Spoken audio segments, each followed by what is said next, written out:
你記唔記得我再上一次去旅行嘅時候咧，我送咗咩俾你啊？你等我諗一諗先，俾少少提示。我上次你係去，我去咗宮島嘅。宮島就有個餅咯。係啊，你上次咧係話呢啲手信應該都係送俾公司嘅時候先送嘅啫喎。我應該冇講到咁衰嘅，類似嘅，即係我譬如我去旅行啊嘛，咁關你咩事咧？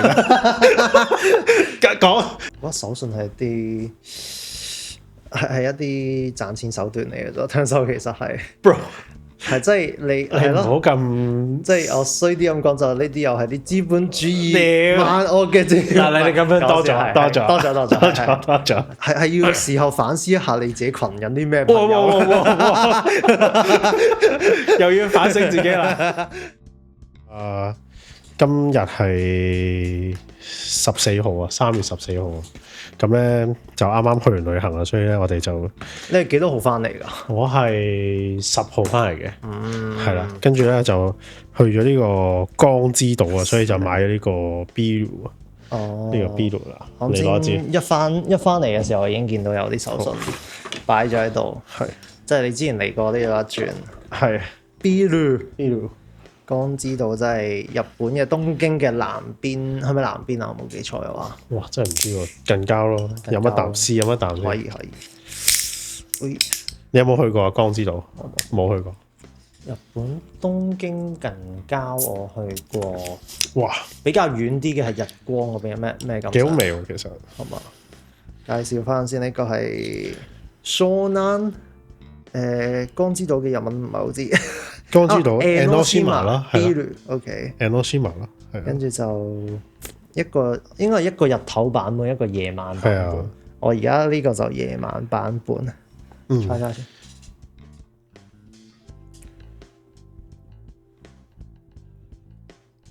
你覺得咧？都飲唔出 ，OK 啊，飲唔出，幾好飲啊 ，OK。我屌，幾好飲啊，我覺得就係好唔錯，擺住喺度，即係酒啊嘛，即係冇太多想像，我都係咁嘅啫。係啦，咁啊，點解會攞呢個酒出嚟咧？就係因為我哋收個 sponsor，我都想快啲有 sponsor。冇講笑，講笑，係啦，就係講關於手信啊，我想講係啊，有個手信嘅叫唔叫難題咧？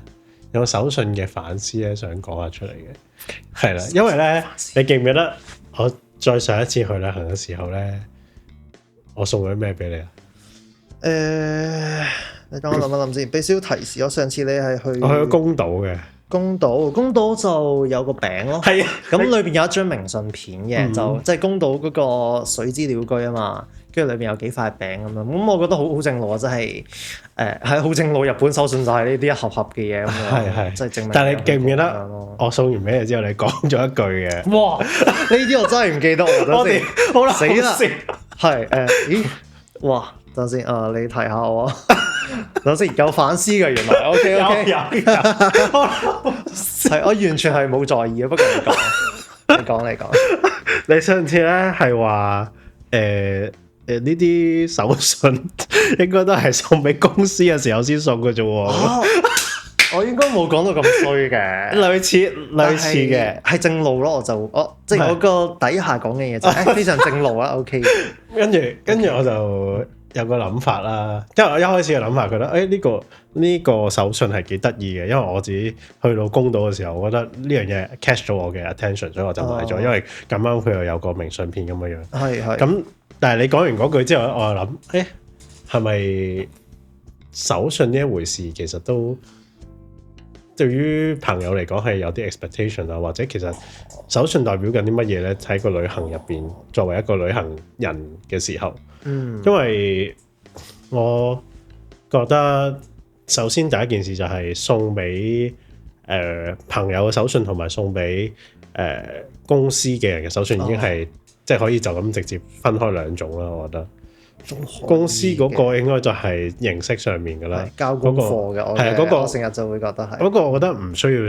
特別執着啦，或者你可能你覺得唔係嘅，可以再傾下嘅。但係我覺得對我嚟講嗰個就唔係想太過 touch on 住嘅，反而我覺得係着重於朋友啊或者屋企人嘅手信，我覺得有啲位我諗唔係好明咯，所以想攞出嚟傾下。哦，諗唔係好明，我真係已經諗咗一段時間啦。因為係因為我自己即係 see 阿榮咁講，就係即係日本係好多嗰啲一盒盒咧 pack 到好靚嗰啲手信嘅，咁就我成日覺得嗰啲手信其實係好啱嗰啲賀年咧，即係賀年係咪又係會送一盒嘢俾啲親戚，親戚又送一盒，譬如我屋企而家有2盒丹麥藍罐曲奇咁樣，即係好中意送呢一啲啊嘛。咁日本嗰啲禮盒嗰個 setting 其實就好啱呢一啲嘅，所以即係變咗去完一轉旅行嘅時候咧，即係衰啲咁講，交功課形式嘅手信咧，好多時候就係會買呢一啲盒盒嘅嘢啦。咁可能親戚屋企嘅時候，講我去咗旅行喎，然之後就買一盒咁樣嘅嘢俾佢啦。咁公司就一定要啦，因為你即係人都知你去咗旅行，我純粹係因為咁你去咗旅行就要做翻一啲點解咧？點解啊？我首先想問點解？哇！點解啊？點解啊？即係我譬如我去旅行啊嘛，咁關你咩事咧？其實講，但係即係我都要諗下點解先，咁我先要俾呢個錢咁樣噶嘛。其實冇喎，都唔係都真係冇，真係有少少約定成俗過諗一諗呢件事，即係全部同事都係咁做，所以我都係咁做。好似你去完旅行放完消失完一段時間，然之後冇嘢翻嚟咁樣就，哇乜你咁㗎咁自私㗎，自己放完假又唔俾啲嘢好，唔俾啲好嘢我哋嘆下咁樣。如果真係要諗個點解嘅話咧，我覺得係咪有少少即係安慰下呢一度受緊苦嘅一啲人，就係我出咗去啊，我輕鬆完啦，咁我都不吝嗇咁樣係啦。我覺得可能即係如果我夾硬諗嘅話，呢啲可能少少嘅原因啦。咁因為同埋大家都會咁做嘅，咁即係開心㗎嘛。咁樣即係你令到一件中性嘅嘢變做可能有少少開心嘅成分咁樣啦。咁就我又你去完旅行有少少嘢翻嚟嘅喎，咁我又可以即係快快脆脆知道有同事翻嚟，直接衝去 pantry 咁樣睇下有冇手信先咁樣。咁我覺得係咯，即係好中性，令到件事中性變到開心少少嘅一啲儀式。但係你講慰勞咧，有啲似係叫補償咯，即係因為我唔喺度，即係你會變，我唔知點解好似變咗做咧，你去旅行係一個你要補償嘅事，即係你做錯嘢咁樣咯。你做錯嘢先要補償噶嘛，但係點解去旅行請假去旅行唔應該係一個其實我自己嘅事啫嘛，係啦，咁點解會有一個補償嘅心態，即係好似欠咗人哋先會補償噶嘛？係嘛？一開始嘅時候，我自己會有輕輕強嘅咁樣嘅諗法嘅，因為同埋甚至啲同事嘅少少嘅傾偈嘅口吻上，都會覺得有呢一件事嘅。但係即係諗深一層，其實係有冇關係？其實就冇關係嘅。咁所以係咯，佢唔係一個需要或者即係好似有少少obligation 要做嘅，佢又唔係嘅。如果俾我咧，我而家俾自己嘅一個解釋係，我去咗旅行，我就分享俾啲同事聽我嘅，即係見到啲乜嘢咯，或者我開心啲乜嘢咯。咁呢個係一個social 上面嘅一個形式上面嘅嘢咯，係咯。我就係交功課咯，標準答案係咁做啊嘛。咁冇嘅，咁係啦，咁其中一樣係啦。咁但係即係撇除公司嗰樣啦，我覺得朋友一樣係，我覺得直接再關係啲咯，即係我覺得有時候會唔會手信呢樣嘢都係一個聯繫關係嘅一樣嘢。手信咧，我而家即係同啲大學同學咧，約莫1年會見一次咁樣啦。跟住咧有唔少嘅機會，其實可能佢哋就或者我哋啦，大家都有去過旅行啦，咁就會留定少少嘅，即係容易散裝派嘅嘢咧，就會喺嗰一日見嘅時候，好似大家咁樣傳嚟傳去，然之後換嚟換去，跟住逐個派咁樣。佢可能係一個契機咯，即係首先佢可以 as 約 friend 出嚟嘅契機啦。跟住譬如本身已經要約 friend 㗎啦，然之後出到嚟嘅時候，你派呢一啲俾人咧，可能就會變咗，即係個場開心啲，有啲嘢食下咁樣，咁嗰啲嘢又係from外國嘅，即係可以係呢個程度嘅嘢啦，最低程度。咁呢啲係即係又係買翻嗰啲大盒裝。我覺得上次你嗰、個公道嗰啲，其實我都好收貨㗎啦 ，OK 㗎，因為我唔係咩？你淨係咁講？唔係啊，反應嚟嘅啫。但係其實我對人哋去完旅行之後翻，所以我買呢個嘅時候我都好緊張，死人呢個會唔滿意咧？你諗多咗啦，係啊，諗多咗。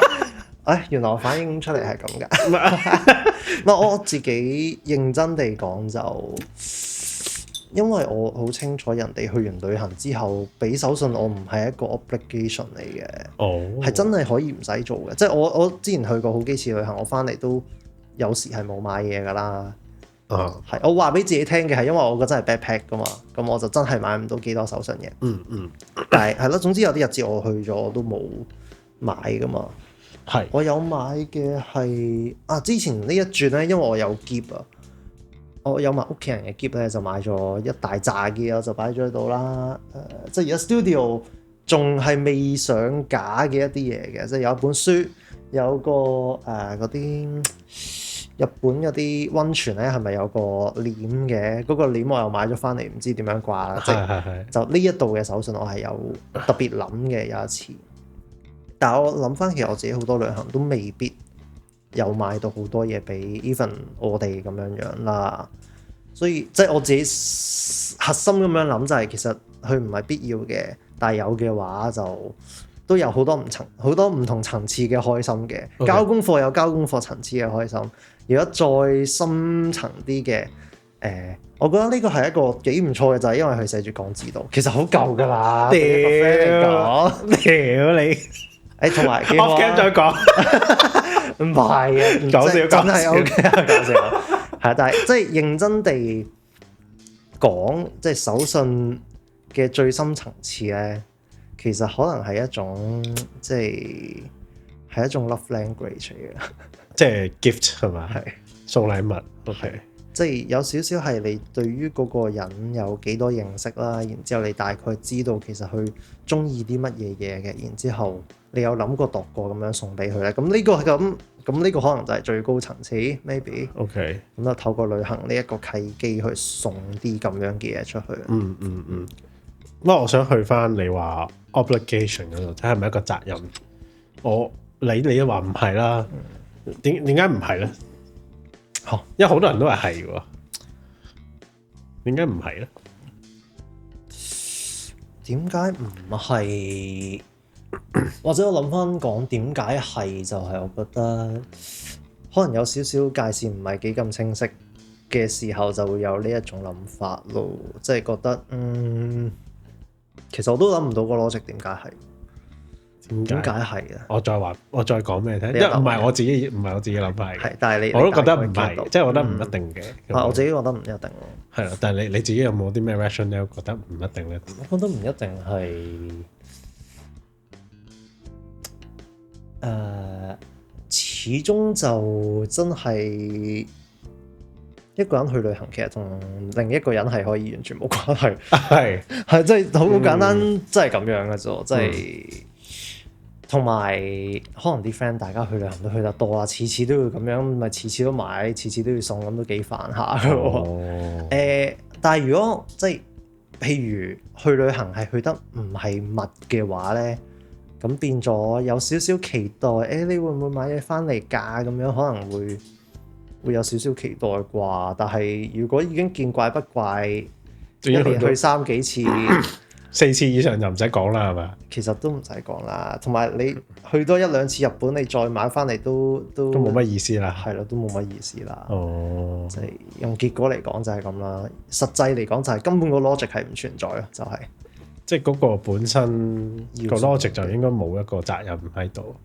即係你覺得嗰個旅行嘅 equation 咧，其實手信呢個唔係一個 essential 嘅嘢嚟嘅，可唔可以咁講？我覺得手信係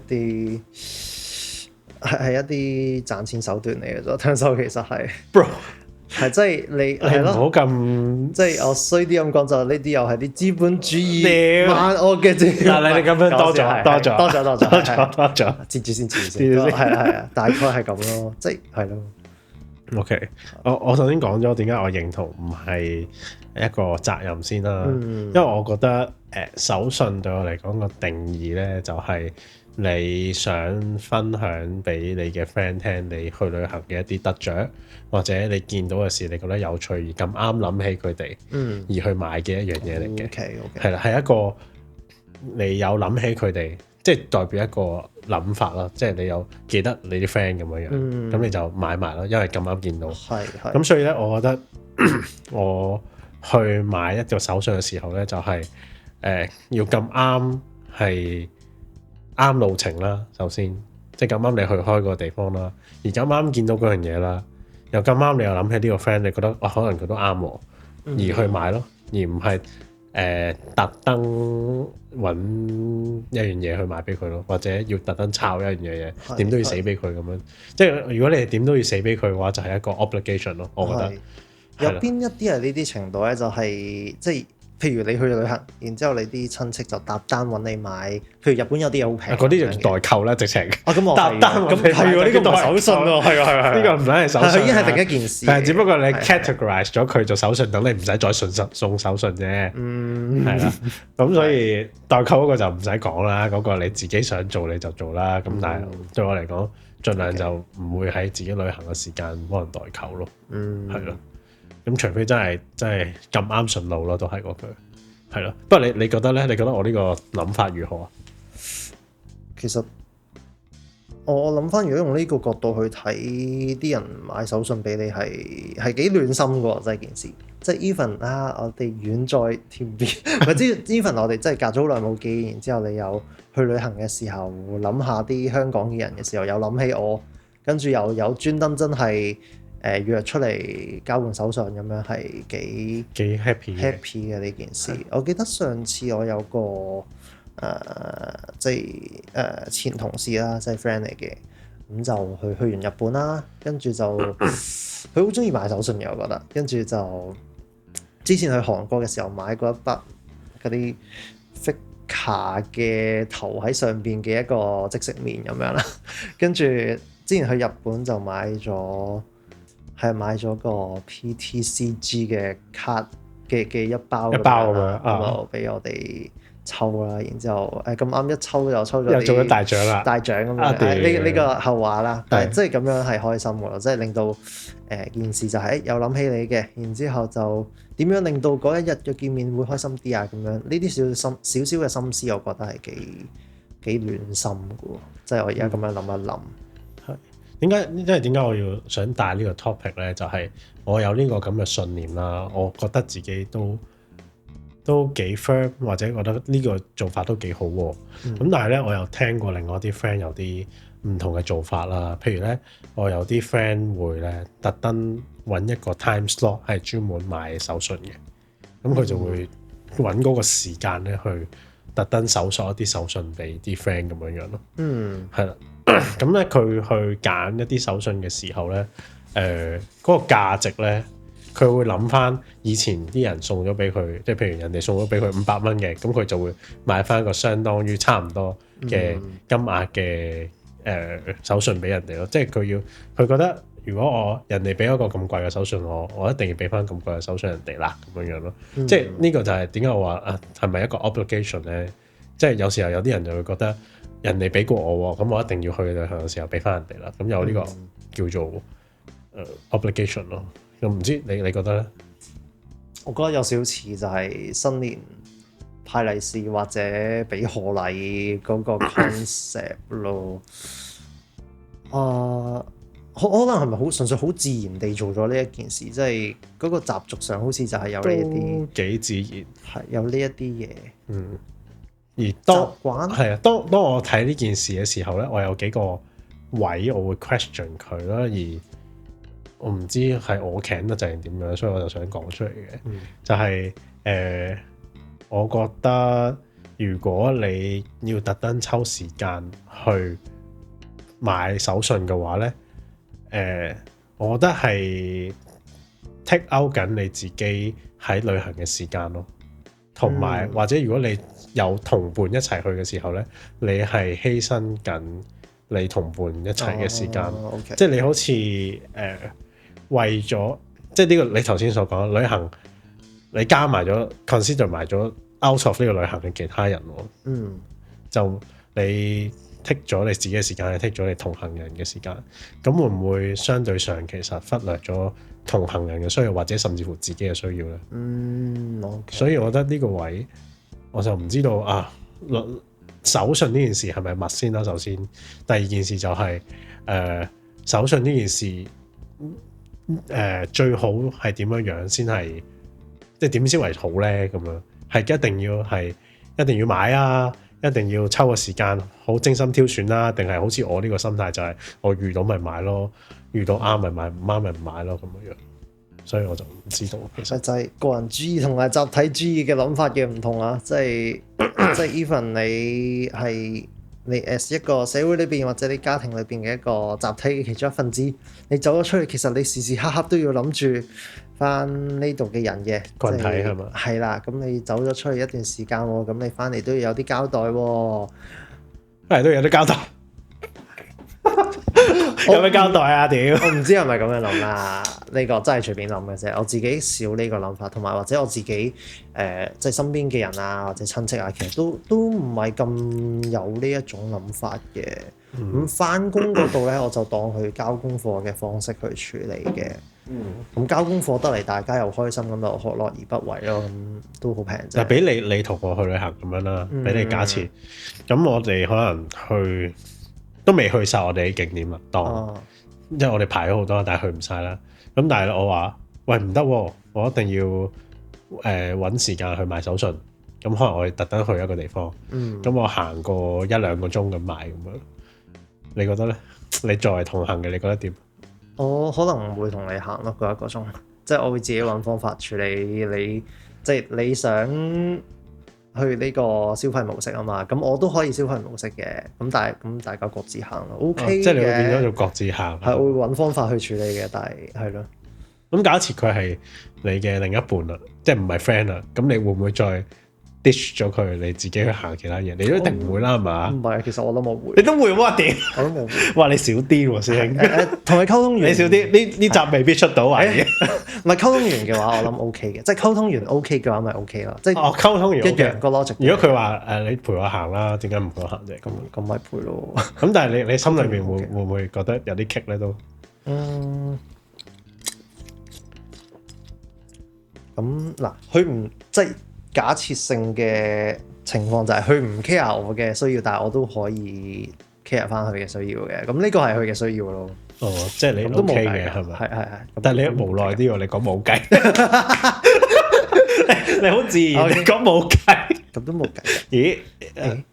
即係有啲無奈嘅。咁一定會有，即係我覺得有需要或者我覺得冇需要嘅嘢，但係譬如可能你個 friend 啊、你女朋友啊係有需要或者冇需要，咁總會唔夾嘅。係，但係我諗 present 出嚟就係其實係一個價值觀上嘅唔同嚟嘅呢一件事，可能係即係咪一個可以 compromise 嘅嘢？即係假設你兩個人嘅價值觀，傾到方法處理到嘅咪得咯。例如咧，你有冇 propose？ 我啱先講咪就係你有你行嘅，我行。係啊，1個鐘之後就因為我同屋企人去旅行，即係就唔係買手信啦，即係購物嗰一種嘅話，咁購物就係打散行噶啦。咁係咯，即係處理到嘅話就處理到咯。我講下另外一個 perspective 啦，因為我試過係 receive 禮物嗰個，即係我有 receive 手信嗰個。咁我妹咧，佢都有去旅行嘅。咁佢係真係好密地咧，會 send 啲嘢俾我，問我啱唔啱咁樣咯。但係我自己心裏邊係少少難受嘅，作為即係我唔知係我奇怪定點啦。即係就算我覺得正喎，睇到我中意嘅嘢都好咧，我覺得好似嘥咗佢自己去旅行嘅時間啦。有時候即係我覺得你唔使俾我。你見到你覺得啱咪買咯，你唔使下下都 send 俾我嘅。我遲啲有機會，你翻到嚟先再俾我睇都得嘅。我覺得好似冇好好咁 enjoy 當下咯，變咗做你同外界嘅人溝通咯。雖然我覺得佢記起我當然好啦，咁但係又好似好奇怪咁啊！係嘅，我有少少聽到聽到嗰樣嘢嘅，我唯有當可能佢覺得開心嘅方式就係咁咧，都可以係噶嘛，都分享快樂都可以係嘛？係啊，咁樣去理解咯，我自己嘅話，因為我覺得如果俾我同其他人去，但係嗰個人着重嘅位唔係當刻，又好似奇怪咗啲。係嘅，即係我又唔可以話，即係如果你話價值觀唔同，又好似好似你冇資格唔開心咁咯。如果你話係純粹價值觀唔同啫咁樣樣，係咪咁嘅意思啊？不過咧，我想講，如果真係要處理得好啲嘅話咧，我覺得有一個好正嘅做法嘅，就係即係當然啦，係睇下呢個禮物有幾咁緊要啦。譬如係買俾另一半嘅，買俾屋企人，可能係一啲好緊要，專登要走去買嘅話，咁梗係去啦。但係譬如係一啲交功課形式嘅手信嘅話咧，其實一個 extreme 咧係可以喺機場嗰度買嘅。我係喺機場買好多都。咁我覺得其實 OK，咁啊唔好嘥。你呢個當然唔喺機場買啦，因為港紙度啊嘛。係啊。因為咁樣嚟講就最順暢啦，件事亦都唔會話到太多喼啊，即係好多好實際嘅層面，其實係機場買係最好嘅。我唔知你有冇見過你講嘅喼咧，有一啲人咧係半個喼都係手信咯。我係覺得好撚 crazy，係好撚 crazy 喎！屌，係咯，多 friend，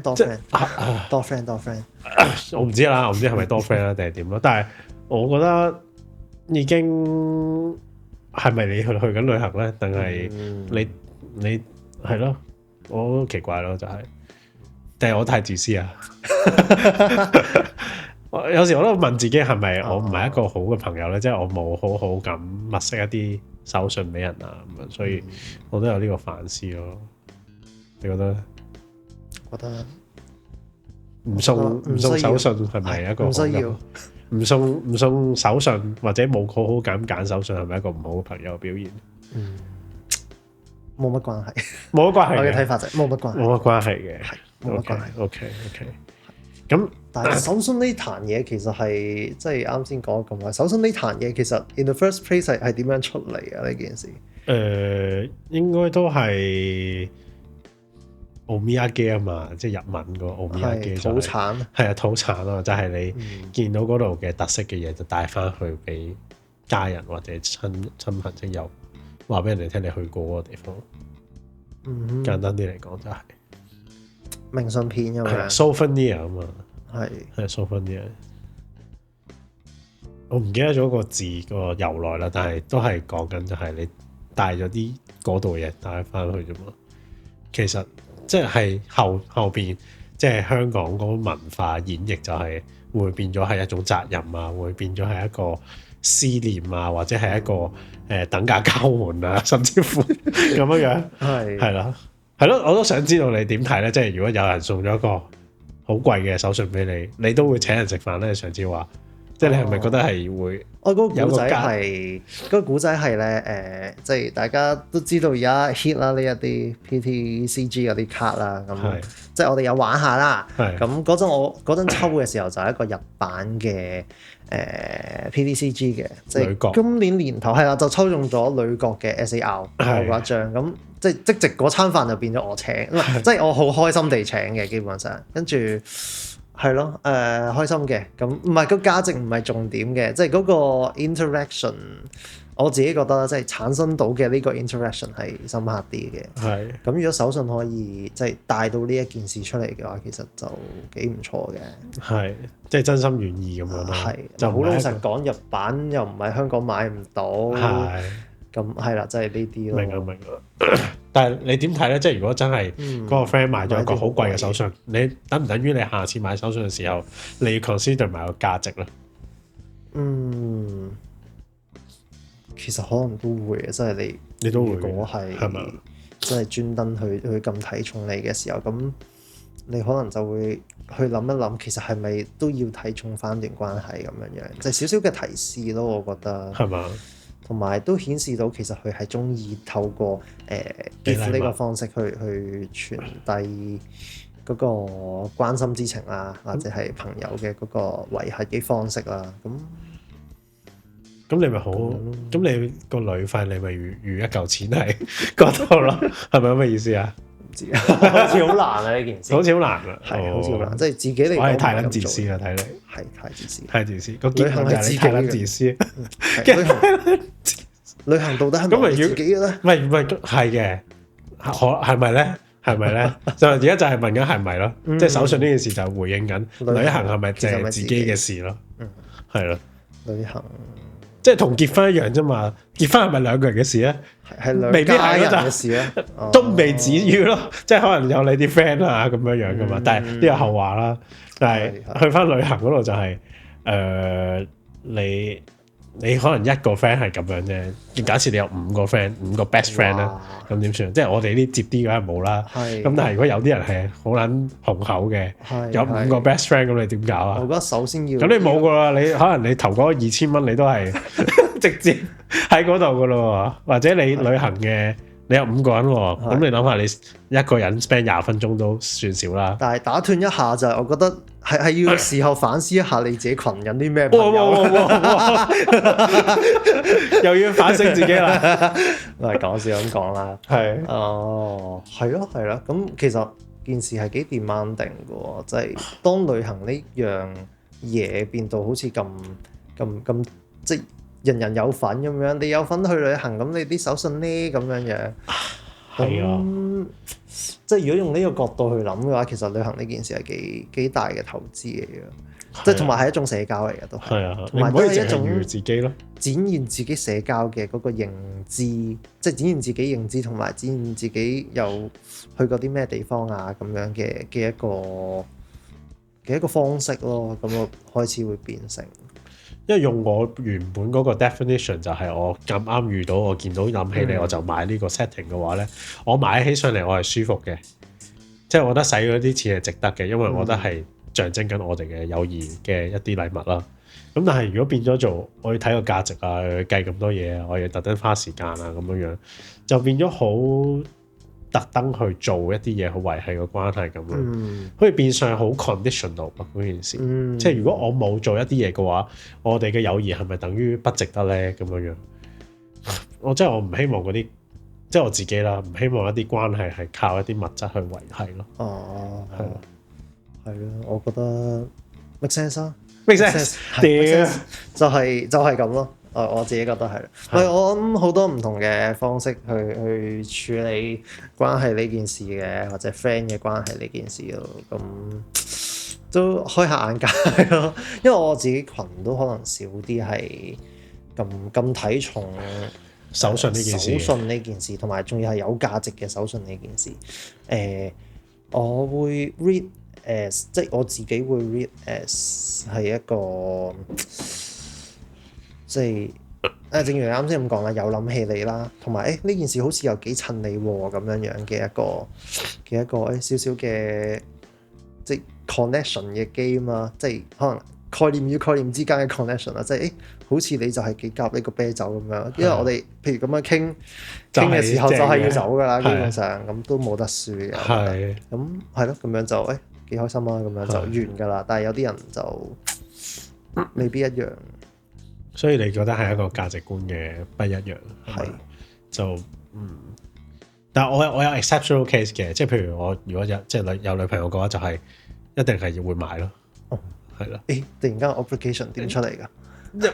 我覺得女朋友就係一個 special case 咯，係咯，即係咁啱我有個 exceptional 啫，因為嗰個特別 close，係咯，咁但係。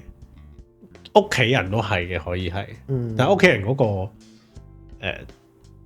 可能呢個都係 bias 嘅啫。屋企人就都係盡量啱就買咯，不過都會係擺喺 priority 裏邊咯，都會有遇到咯。但係 friend 嘅話就係真係見到啱就買咯，如果唔啱就純粹買啲嘢食咁樣咯，係咯，都係一個想念咯。我覺得我有啲 friend 都收到。唔係嗰個價值有幾高咯，反而係一啲明信片咯，我覺得都幾正嘅。明信片都正，係明信片都正嘅，不過係咯，而家好似真係少，唔興定點樣樣？明信片明信片係爽嘅，我真係都爽嘅，但係當然明信片都可以變成交功課啦。我想講，即係有一個咁嘅 extreme 啦，即係大概係咁樣嘅情況咯。明白，係咯，咁都係咯，我都想知道下其他人點樣諗咯，其實，所以就想講出嚟。不過 so far 你同我嘅諗法又差唔多，係冇嘢要傾，交俾大家。係咯，咁啊，如果大家近排又去旅行或者覺得自己唔係好想買手信，歡迎分享下你哋自己送手信，直接抌呢條片俾你啲 friend 睇。係啦，咁就睇下佢哋點樣講啦，好唔好？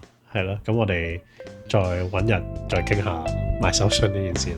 好啦，係咁啦，拜拜。